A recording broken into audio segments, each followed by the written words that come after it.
Hello बच्चों, मैं Gopal sir. Welcome to my YouTube channel Gopal sir classes. एक बार फिर से आप सभी बच्चों का बहुत बहुत स्वागत है मेरे YouTube channel Gopal sir classes में। आज मैं फिर से एक बार लेकर आया हूं आप सभी बच्चों के लिए क्लास 12 फिजिक्स। और क्लास 12 फिजिक्स में अभी हम जो चैप्टर पढ़ रहे हैं उस चैप्टर का नाम है गतिमान आवेश और चुंबकत्व। और आज है हमारा लेक्चर नंबर 14। लेक्चर नंबर 14 में एक और महत्वपूर्ण टॉपिक के साथ मैं आया हूं, एक समान चुंबकीय क्षेत्र में धारावाही लूप पर बल आघूर्ण। यहां एक लूप जो है, लूप आप समझते हैं एक कुंडली है, एक कॉइल है, वो एक समान चुंबकीय क्षेत्र में स्थित होगा। तो उस पर लगने वाले जो बल आघूर्ण है उसके लिए हम आपको व्यंजक निकालना सिखाएंगे।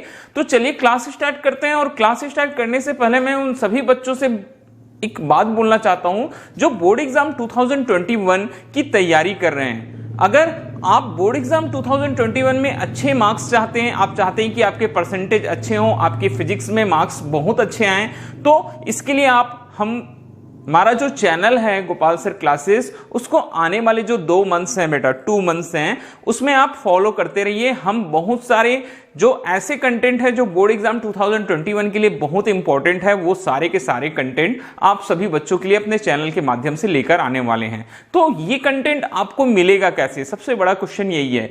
अगर आप चैनल सब्सक्राइब नहीं करेंगे तो ये सारे के सारे कंटेंट आपको नहीं मिल पाएंगे। तो मैं यही बोलना चाहता हूं कि अगर आपको ये सभी कंटेंट जो बोर्ड एग्जाम 2021 में आपकी मदद करेंगे, अगर आपको चाहिए, तो उसके लिए आपको चैनल सब्सक्राइब करना होगा। आप चैनल सब्सक्राइब करेंगे, ठीक है, हम आपको वो सारे कंटेंट देंगे। अगर आपको किसी टॉपिक पर प्रॉब्लम है तो भी आप हमसे वो टॉपिक कमेंट बॉक्स पर आकर कमेंट करके बता सकते हैं कि सर इस टॉपिक पर आप वीडियो लेक्चर बनाएंगे, तो हम उस पर नया एक वीडियो लेक्चर फिर से आप सभी के लिए तैयार करेंगे। ओके बच्चों, तो चलिए आज की क्लास स्टार्ट करते हैं।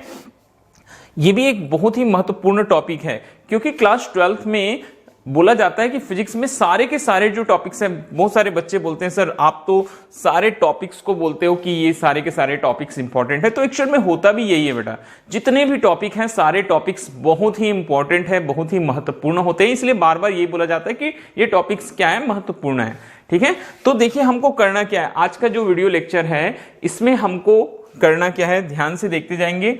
हमको निकालना है बेटा एक समान, किसमें बोलता है, एक समान चुंबकीय क्षेत्र में धारावाही लूप पर बल आघूर्ण। सबसे पहले मैं हेडिंग डाल देता हूं बेटा, देखते जाएंगे। एक समान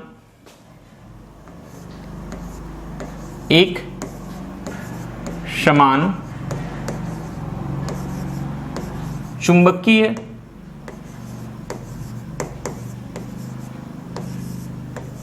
क्षेत्र में धारावाही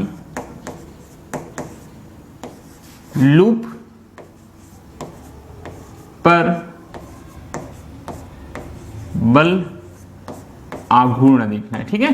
क्लास 11 से आपने बल आघूर्ण पढ़ते आए हैं बेटा, आपको बल आघूर्ण के बारे में मालूम होगा कि बल आघूर्ण का काम क्या है। बल आघूर्ण काम क्या करता है, बल आघूर्ण जो रहता है वो किसी पिंड को घुमाने का काम करता है। बल आघूर्ण आपने क्लास 11 में देखा है। बल आघूर्ण क्या होता है, एक बल गुना जो बल रहती है उसकी क्रिया रेखा से लंबवत दूरी जो रहती है वो बल आघूर्ण की क्या होती है, बराबर होती है, ठीक है। तो यहां हमारे पास में एक चुंबकीय क्षेत्र है। तो सबसे पहले देखिए डायग्राम पर फोकस कीजिएगा बेटा, हम एक चुंबकीय क्षेत्र का निर्माण करते हैं। सबसे पहले एक समान चुंबकीय क्षेत्र मैं बना लेता हूं।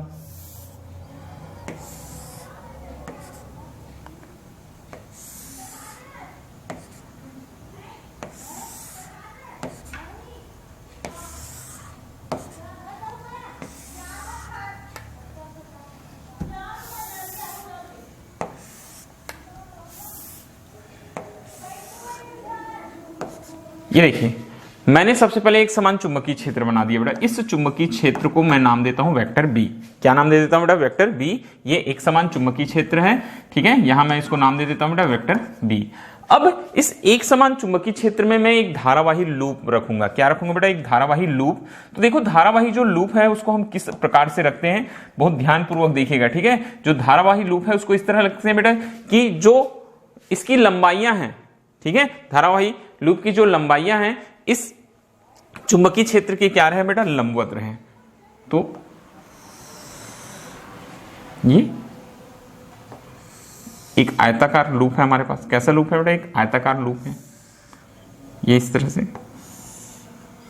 ये ठीक है। कैसा लूप हो गया? आयताकार लूप हो गया। हम इसको नाम देंगे बेटा पी क्यू आर एस। क्या नाम दे दिए? पी क्यू आर एस, ठीक है।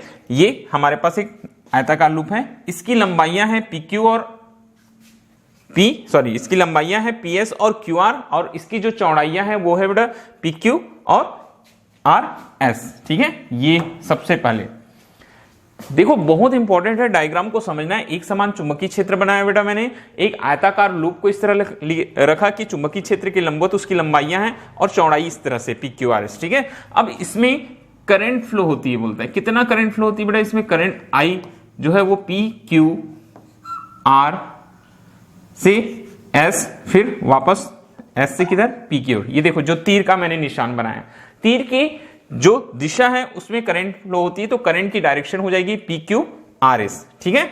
अब इसकी लंबाइयां मैंने लिया है स्मॉल एल, ये जो दोनों लेंथ है स्मॉल एल, और इसकी जो चौड़ाई है उसको मैं मान के चलता हूं बेटा चौड़ाई कितनी है? स्मॉल बी है, ठीक है।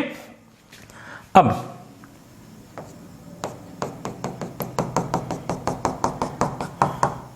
देखिए, अब इसकी भुजाओं पर लगने वाला जो बल है वो मैं आपको बता रहा हूं कि इसकी भुजाओं पर बल कैसे लगेगा, ठीक है। जो पीक्यू भुजा है उस पर एक बल लगेगा बेटा ऊर्ध्वाधर ऊपर की ओर F1, और वैसे ही जो आर एस भुजा है उस पर एक बल लगेगा बेटा F2 ऊर्ध्वाधर किधर? नीचे की ओर, और जो पी एस भुजा है वहां आगे की ओर, लंबवत आगे की ओर एक बल कार्य करेगा, उसको मैं नाम दे देता हूं बेटा F3। उस बल को क्या नाम दे देता हूं? F3। और जो भुजा QR है उस पर पीछे की ओर, लंबवत पीछे की ओर एक बल कार्य करेगा, उसको मैंने नाम दे दिया बेटा F4। तो ये हमारा डायग्राम हो गया है कंप्लीट। ध्यान से एक बार देख लीजिए। सबसे पहला काम हमने क्या काम किया है? एक समान चुंबकीय क्षेत्र का निर्माण किया। मैंने सबसे पहले क्या किया बेटा? एक समान चुंबकीय क्षेत्र का निर्माण किया। एक समान चुंबकीय क्षेत्र क्या है? बी है। वहां एक आयताकार लूप है पी क्यू आर एस, जिसमें करंट फ्लो हो रही है तीर की दिशा के निशान पर, पी से क्यू, क्यू से आर, आर से एस, एस से पी के डायरेक्शन में।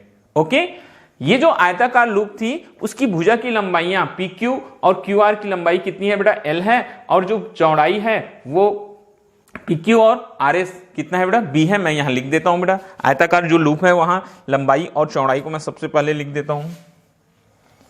चलिए, सबसे पहले मैं यही शो करता हूं बेटा, जो लूप की क्या है? लंबाई। लूप की लंबाई, लंबाई क्या चीज है हमारे पास में? पी एस और क्यू आर। लेंथ कितना लिया हमने? Small L.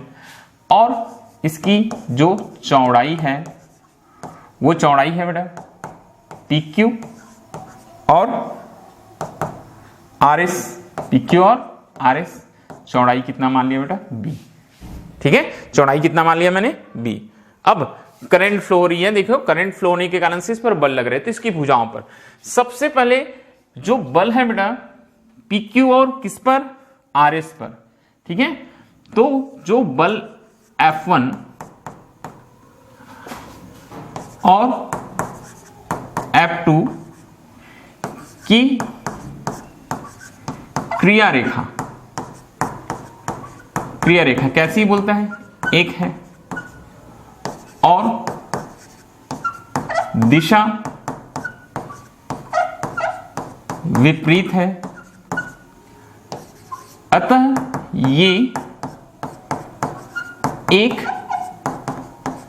दूसरे को क्या कर देती है? निरस्त कर देती है, निरस्त कर देती है। कौन? F1 कैंसल कर देता है किसको? F2 को। F1 और F2, ठीक है, परिमाण में तो होते हैं बराबर, मगर दिशाओं में होते हैं विपरीत। तो F1 माइनस होता है F2 बेटा। तो एक दूसरे को ये क्या कर देते हैं? नेग्लेक्ट कर देते हैं, निरस्त कर देते हैं। इनका इस जो कुंडली है या लूप है उस पर कोई प्रभाव नहीं पड़ता। क्लियर है बात? सबसे पहले मैंने लंबाई चौड़ाई बता दी, फिर बताया कि बल F1 और F2 की क्रिया रेखाएं देखिए, एक सीधी रेखा पर F1 ऊपर की ओर कार्य कर रहा है, F2 जो है वो नीचे के डायरेक्शन में काम कर रहा है। तो ये दोनों क्या करते हैं, एक दूसरे को निरस्त कर देते हैं। एक दूसरे को क्या कर देते हैं बेटा, निरस्त कर देते हैं, एक दूसरे को कैंसिल कर देते हैं। तो इनका इस लूप के बल आघूर्ण पर कोई प्रभाव नहीं पड़ता, किसका, F1 और F2 का। अब मैं बात करूंगा बेटा, ठीक है, किसकी, जो F3 है, ठीक है, कौन सी भुजा पर, धारावाही भुजा, धारावाही भुजा F3 पर बल। बल के लिए हमारे पास फार्मूला है बेटा, धारावाही भुजा F3 पर बल। तो F3 पर बल क्या हो जाएगा बेटा, F3 वेक्टर F3 लिख लेते हैं, ये हो जाएगा I, ठीक है। भुजा की लंबाई है बेटा PS, तो वेक्टर PS LB होता है, ILB होता है, I into L cross B होता है। इसके पहले लेक्चर में मैंने बल के लिए सूत्र बता चुका है। तो L लेंथ की जगह क्या आ जाएगा बेटा, PS आ जाएगा, और B चुंबकीय क्षेत्र वेक्टर B, ये हमारे पास आ जाएगा। तो इस तरीके से F3 इजिकल टू, अब मैं इसको L क्रॉस B के फॉर्म में लिखूंगा, तो PS की जगह में मेरे पास आ जाएगा बेटा L लेंथ, चुंबकीय क्षेत्र B साइन, और ये बल जो है लंबवत दिशा में लगता है, भुजा के कैसे लगता है बेटा, लंबवत दिशा में लगता है। अब चूंकि ये बल भुजा के कहां लग रहा है, लंबवत दिशा में लग रहा है, इसलिए क्या हो जाएगा, साइन 90 हो जाता है। क्या हो जाता है बेटा, साइन 90 होता है। तो F3 जो है वो मुझे मिला ILB। F3 इक्वल टू क्या मिला बेटा, ILB। अब उसी प्रकार कौन से भुजा की बात करते हैं हम, QR की। QR भुजा पर बल, तो QR भुजा पर बल देखो, वेक्टर F4 इजिकल टू, यहां भी बहने वाली करंट I है, भुजा की लंबाई QR, ये वेक्टर QR क्रॉस चुंबकीय क्षेत्र क्या है, यहां B है, तो ये क्या हो जाएगा बेटा, फिर से देखो, ये हो जाएगा ILB साइन 90। क्या हो जाएगा, ILB साइन 90 हो जाएगा। तो इस तरीके से F4 की वैल्यू है वो भी आ जाती है ILB। क्या आ जाती है बेटा, ILB। हम इसको समीकरण मान के चल सकते हैं बेटा, कुछ समीकरण हम ले सकते हैं, मानना है तो मान सकते हैं, नहीं तो यहां आप सीधे सीधे लिख सकते हैं। यहां हमको क्या दिखाई दे रहा है, F3 इक्वल दिखाई दे रहा है F4। दोनों बल F3 और F4 परिमाण में बराबर है। कैसे हैं, परिमाण में बराबर है, ठीक है, ये यहां लिख लेना बेटा, परिमाण में कैसे हैं, बराबर हैं,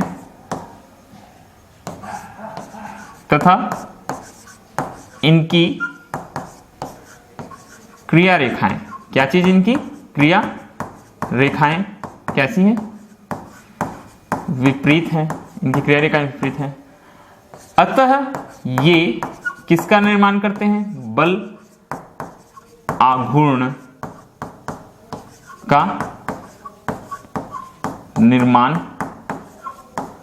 करते हैं, जिसे क्या बोला जाता है, विक्षेपक बल युग्म कहते हैं। जिसे क्या कहते हैं बेटा, विक्षेपक बल युग्म कहते हैं। अतः हम निकालेंगे विक्षेपक बल युग्म का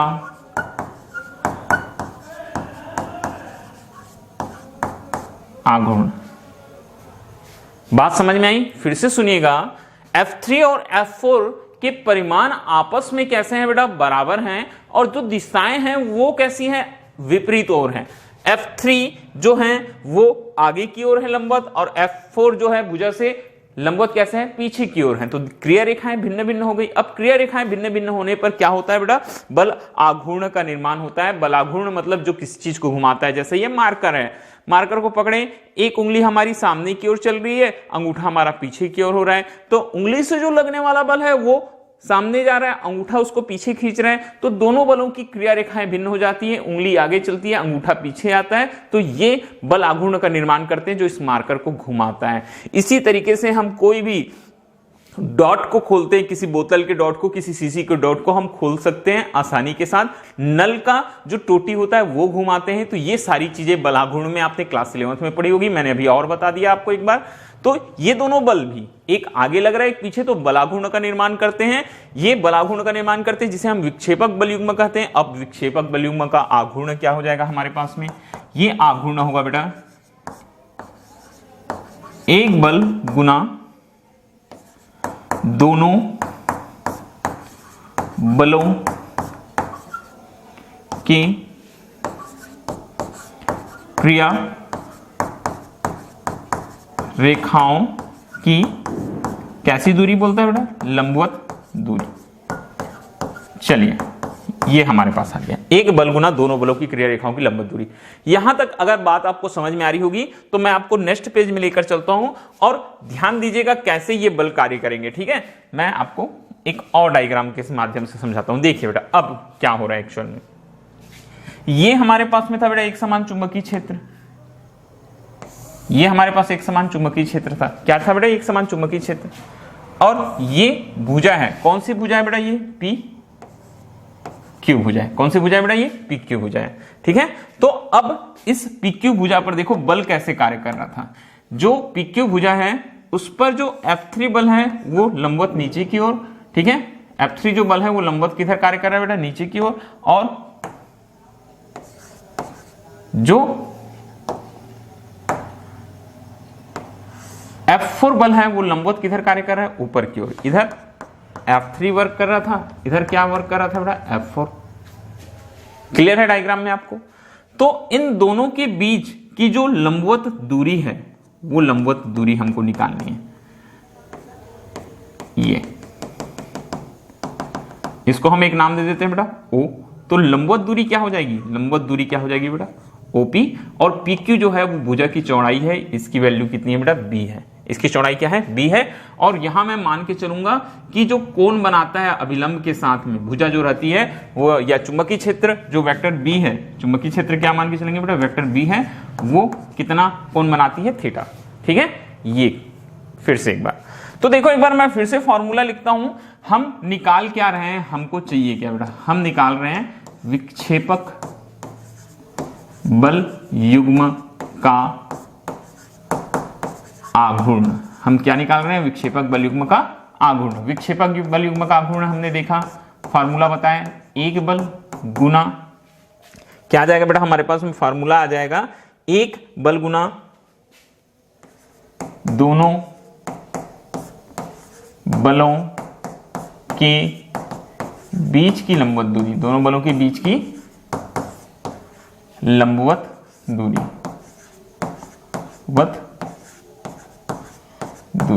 ओके, ये आ जाएगा। तो एक बल F3 या F4 में से क्या निकला, ILB। क्या निकलता है बेटा, ILB। और दोनों बलों के बीच की लंबवत दूरी क्या है, डायग्राम से देखेंगे तो OP दिखाई देगा बेटा। आपको क्या दिखाई देगा बेटा, OP। हम इसको समीकरण नंबर 1 मान लेंगे और ये दिखाते हैं बेटा बलाघूर्णों को हम टाउ से, tau equal to ILB into OP। Okay, अब देखो ये कैसा त्रिभुज बन रहा है, समकोण त्रिभुज बन रहा है। तो अब हम समकोण त्रिभुज, कौन सा समकोण त्रिभुज, POQ, समकोण त्रिभुज POQ में हमको वैल्यू किसकी चाहिए, OP की चाहिए। OP लंब दिखाई दे रहा है बेटा, कर्ण का मान मालूम है हमको, PQ के मान मालूम है। तो क्या निकाल लेंगे यहां से, हम फाइंड करेंगे बेटा साइन थीटा। साइन थीटा लंब बटा कर्ण, लंब क्या हो गया OP, कर्ण क्या हो गया PQ। तो यहां से हमको OP इज इक्वल टू मिलेगा PQ साइन थीटा। PQ क्या मिलेगा बेटा, साइन थीटा। ठीक है, तो ये OP PQ क्या है हमारे पास में, चौड़ाई है, तो B साइन थीटा। ये इस तरह से हमको OP की वैल्यू मिल जाती है। अब हम लिखेंगे OP का मान कहां रखने पर, समीकरण 1 में रखने पर। OP का मान कहां रखने पर, समीकरण 1 में रखने पर क्या आ जाएगा बेटा, tau is equal to ILB into, tau is equal to क्या आ जाएगा हमारे पास में, ILB इंटू OP। ये हो जाएगा बेटा B साइन थीटा। क्या मान आ जाएगा, B साइन थीटा। ठीक है, तो यहां से आप देखना ये लेंथ और ये ब्रेड्थ, जबकि एल बी लंबाई गुना चौड़ाई ए, ये क्या हो जाएगा बेटा, वृत्तीय नहीं, लूप का क्षेत्रफल। लंबाई गुना चौड़ाई क्या आ जाएगा, यह जो आयताकार लूप है उसका क्षेत्रफल, लूप का क्षेत्रफल। तो लूप के क्षेत्रफल को हम ए से डिनोट करेंगे। यहां मैं एल बी इजिकल टू ए लिख लूंगा। तो हमारे पास जो फार्मूला है वो आ गया बेटा I capital A capital B sine theta. ठीक है, टाउ इजिकल टू क्या आ गया बेटा, I A B sine theta. इसी को अगर हम सदिश रूप में लिखेंगे, कैसे रूप में लिखते हैं बेटा, हम सदिश रूप में लिखेंगे तो ये आ जाएगा बेटा tau is equal to current I vector A cross vector B, बल आघूर्ण vector tau is equal to I vector A cross vector B, ये हम लिख सकते हैं। ठीक है, अब यही देखना, छोटी सी बात हो, फिर बोलता है बेटा यहां, यदि फेरों की संख्या, लूप में फेरों की संख्या क्या हो, बोलता है बेटा n हो, तो टाउ इजिकल टू हम N I A B sine theta formula लिख सकते हैं। Tau is equal to N I A B sine theta formula लिख सकते हैं बेटा, या सदिश रूप में लिखेंगे तो tau is equal to N I vector A cross B, ये हम फार्मूला लिख सकते हैं। अगर फेरों की संख्या n करते हैं तब की बात है। ओके, तो इस तरह से ये क्वेश्चन हमारा कंप्लीट होता है बेटा। बहुत ही इंपॉर्टेंट क्वेश्चन है। चलिए मैं आपको रिवाइज कराता हूं कि हमने किया क्या है। ठीक है, हमको निकालना था एक समान चुंबकीय क्षेत्र में धारावाही लूप पर बल आघूर्ण। क्या निकालना है बेटा, हमको एक समान चुंबकीय क्षेत्र में जो धारावाही लूप होता है उस पर हमको बल आघूर्ण निकालना है। मैंने एक समान चुंबकीय क्षेत्र का निर्माण किया, नाम क्या दिया बेटा, वेक्टर बी। क्या नाम दे दिया उसको, मैंने वेक्टर बी नाम दे दिया। इस तरह से एक समान चुंबकीय क्षेत्र का, यहां मैंने एक आयताकार लूप लिया है पी क्यू आर एस। क्या लिया बेटा, पी क्यू आर एस, जिसकी लंबाइयां हैं पी एस और क्यू आर। लंबाई मैंने एल ले लिया, चौड़ाइयां हैं पी क्यू और क्यू आर, चौड़ाई मैंने बी ले लिया स्मॉल। ठीक है, L for length, B for breadth, ये मैंने ले लिया। यहां लिखा है देखिए, लंबाई पी एस क्यू आर बराबर एल, चौड़ाई पी क्यू बराबर आर एस बराबर क्या लिखा है बेटा, मैंने बी लिखा हुआ है। फिर मैंने बताया कि जो बल F1 और F2 है, जो उसकी चौड़ी भुजाओं पर लग रहा है, उनकी चौड़ाइयों वाली भुजाओं पर लग रहा है, वो दोनों बल एक दूसरे की विपरीत दिशाओं में, एक दूसरे के विपरीत और परिमाण में बराबर होने से एक दूसरे को क्या कर देते हैं, निरस्त कर देते हैं, और इनका जो लूप है उस पर कोई प्रभाव नहीं होता। ठीक है, तो F1 F2 निरस्त हो गया। अब हमने देखा जो लंबाई वाली भुजा है PS और QR, कौन सी भुजा, PS और QR। PS पर जो बल लगता है वो इस भुजा की लंबाई के आगे, लंबवत आगे की ओर, और QR पर जो बल लगता है वो लंबाई के लंबवत किधर लगता है, पीछे की ओर लगता है। तो दोनों बल एक दूसरे की विपरीत दिशाओं में लग रहे हैं। अब थोड़े से परिमाण की भी बात की है तो हमने F3 देख लिया बेटा, आई एल बी हमारे पास फार्मूला होता है, आई भुजा की लंबाई PS थी इंटू वेक्टर बी, तो ये सूत्र होता है आई एल बी साइन, और लंबवत लग रहा है भुजा की लंबाई के, इसलिए साइन 90 हो गया बेटा। जो कोण है वो चुंबकीय क्षेत्र बी और भुजा की लंबाई के बीच में देखा जाता है, तो ये हो गया हमारे पास में एल बी साइन 90 हो गया, F3 is equal to I L B हो गया। ठीक वैसे ही हमने क्यू आर भुजा पर भी निकाला तो वो भी F4 is equal to I L B हो गया। तो F3 और F4 आपस में परिमाण में बराबर हैं और क्रिया रेखाएं भिन्न भिन्न है, एक आगे की ओर है एक पीछे की ओर है। तो ये दोनों मिलकर एक कपल फोर्स का निर्माण करते हैं, एक बलयुग्म का निर्माण करते हैं, जिसे हम विक्षेपक बलयुग्म कहते हैं। और इस विक्षेपक बलयुग्म का आघूर्ण एक बल गुना दोनों बलों की क्रिया रेखाओं के बीच की लंबवत दूरी के क्या होता है, बराबर होता है। मैंने आपको बताया ये चीज। ठीक है, आगे फिर अब देखो, मैंने वो जो चुंबकीय क्षेत्र था फिर से क्रिएट किया, चुंबकीय क्षेत्र भी। कौन सी भुजा लिया बेटा, चौड़ाई वाली, क्योंकि वही घूमेगी। ठीक है, ऐसा कुछ रहेगा, ऐसा कुछ रहेगा बेटा, ऐसा ऐसा कुछ रहेगा। ठीक है, तो ये वाली भुजा, यही तो ऐसा टर्न होगी ना, एक इधर घुमा रही है एक इधर घुमा रही है, तो ये ऐसे कुछ टर्न होगा। तो इस तरीके से मैंने यहां एक बल देखा ऊपर की ओर, एक बल लंबवत नीचे की ओर, मतलब ये बल आघूर्ण का निर्माण कर रहे हैं। PQ भुजा चौड़ाई कितनी थी बेटा, B थी। दोनों से मैंने परपेंडिकुलर लाइन खींचा बेटा, लंबवत जो एक दूसरे को O पर काटती है, तो OP हो जाएगी दोनों भुजाओं या दोनों बलों के बीच की क्या हो जाएगी, लंबवत दूरी हो जाएगी। तो विक्षेपक बल युग्म का आघूर्ण फिर से लिखा है, एक बल गुना दोनों बलों के बीच की लंबवत दूरी। टाउ इज इक्वल टू एक बल है, F3 लो या F4 लो, दोनों का मान एक है, ILB लंबवत दूरी OP। तो यहां समकोण त्रिभुज में हम मान के चलते हैं कि जो भुजा है वो अभिलंब से थीटा कोण बनाती है, तो ये कोण थीटा ले लिए बेटा, और इस समकोण त्रिभुज POQ में साइन थीटा निकाले, क्योंकि ओपी की जरूरत थी, ओपी लंब है, कर्ण हमको मालूम है, इसलिए मैंने बोला है जब जैसी जरूरत होती है वैसे हम ट्रिग्नोमेट्री रेशियो लेते हैं, त्रिकोणमितीय अनुपात लेते हैं। तो sine theta is equal to OP PQ, OP is equal to PQ sine theta, OP is equal to हो गया बेटा B साइन थीटा, ठीक है।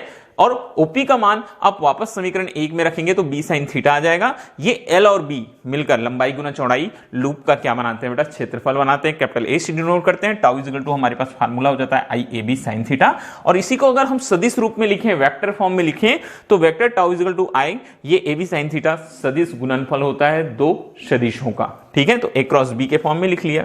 लास्ट में एक चीज और ऐड कर सकते हैं बेटा, यदि फेरों की संख्या कितनी हो बोलता है, कैपिटल N है, फेरों की संख्या कितनी बोलता है बेटा, अगर कैपिटल N है तो tau is equal to NIAB sine theta ये हम लिख सकते हैं, और टाउ इज इक्वल टू हमारे पास में ये उसका सदिश फॉर्म मिल जाएगा, NI vector A cross B।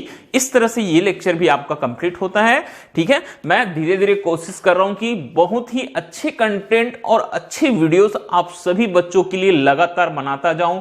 बहुत सारी मिस्टेक्स हुई हैं मेरे पहले के वीडियो में, मुझे लगता है कुछ कुछ कमियां रह गई हैं, उन सारी चीजों पर सुधार करने की लगातार मेरी कोशिश है। मैं गोपाल सर हमेशा चाहूंगा कि आप सभी बच्चों को बहुत ही अच्छे कंटेंट और सुपर्ब चीजें मिले, ताकि आपकी पढ़ाई का जो लेवल है वो बहुत हाई रहे, ठीक है।